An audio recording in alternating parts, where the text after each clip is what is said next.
রে মা, দরজা ঠকঠক করছিস, দরজা যদি মা দাগ হয়েছে তা মেরে তোর গাঁড়ে দাগ করে দেবো। কে বে তুই? তুই আগে বল কি গান মারাতে হয়েছিস? এটা সুজন কাকার গাড়ি না? কেন বলবো? 10 টাকা দে তারপরে বলবো।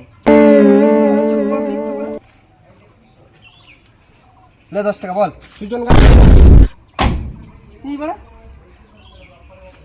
কি হয়েছে রে মা, আবার ঠকঠক করছিস? তুই কে? কেন বলবো? 10 টাকা দে তারপরে বলবো। এই বলে এক্ষুনি তো 10 টাকা দিলাম। বলবো না কারণ আমার টাকা আমার শুধু পয়সাই চেনে। লে বল। আমি সুজনের ড্রাইভার বলছি। সুজন বললো ড্রাইভার চেঞ্জ করে দিচ্ছি। বেশি গান মারলে শুনে পাচ্ছে মুখে থুকে দেবো।